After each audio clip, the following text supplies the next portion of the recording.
So on the GT Premium Mazda 3, it does also come with your 10-way power seat, so obviously forward and backwards, both up and down, as well as it changes the camber of the seat tilt so you can find yourself a more comfortable position. The recline for the seat back, as well as on the side here, you can adjust exactly where your lumbar support sits by going back and forth. Moving up to the interior buttons of the door, you do have an eye active sense button. So that kind of controls your blind spot detection, your forward collision mitigation system, your adaptive cruise control, as well as things like your backup sensors and pieces like that. If you should choose to want to turn them down, knowing the your driving situation, you are able to press that button to be able to take that away. Furthermore, you do also have a backup sensors button right there for you to be able to turn that off if you know you're parking close to something, as well as your traction control button at the very end there. Down below, you do also have a trunk release for yourself as well, so you don't have to leave the vehicle, as well as 2-seat memory. Once you get yourself into the position that you like to be in, you press the set button, and then you press and hold either the 1 or the 2 button to have that set. You can press on that button at any time to be able to reset that position back to whatever you had already saved. In addition, you can hold set and then hit the key fob. And then the key fob is now set to that position. 2 key fobs and 2 drivers, you can set the key fob to the seat position. Which button do I press on the key fob? Unlock. Unlock? So you hold set. Perfect. And then you hold unlock, and then you're good. Beautiful. So now I'm going to go over the steering wheel as well as your light functions and your windshield wiper functions. So for the light functions, they're all on the left-hand side. You will notice that there's 3 different settings for it, I guess 4. One of them is off. It will never let you keep your lights off. It's more for just the moments when you need to turn the lights off. Otherwise, the automatic function will automatically turn them down when they need to.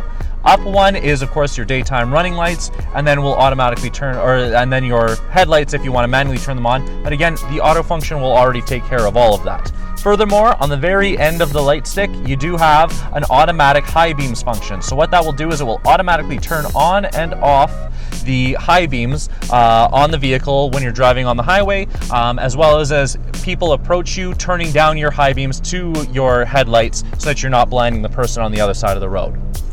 Furthermore, on the steering wheel, you do have, of course, all of your steering wheel mounted controls for all of your radio functions, so to turn up and down the volume, as well as a newly featured all mute button, and then, of course, to go forward and backward and to change the source. Down below, you have all of your phone functions, so this is to use your voice command system as well as to answer phone calls when you're connected to Bluetooth, as well as the button to hang everything off, and then the info button adjusts a couple of the different information things that will show up on the screen as you are driving. On the right-hand side of the vehicle is all of your cruise control settings. So turn on your cruise control. All you do is simply press the cruise control button. You will notice it indicates in the dashboard for you that it has turned on. And then whenever you get to whatever desired speed you'd like to be at, you press your set. It will stay there, and of course you can go up and down whenever you would like to adjust your speed. This button on the side here is for your adaptive cruise control, so you can set a following distance as you are following behind somebody. Finally, on the back of the steering wheel, you have your paddle shifters to be able to manually shift gears as you see fit, just a little bit more sporty driving. And then last but not least, with the steering column, you do have your windshield washer functions. So when you press it up, you will get just a simple mist of the windshield just the once. When you put it down into the first position, it will be an automatic rain sensing windshield wipers. So it will automatically turn on and adjust speed depending on how much it's raining. Down one more, it will be in a continuous low mode, and down once more, it will be in continuous high.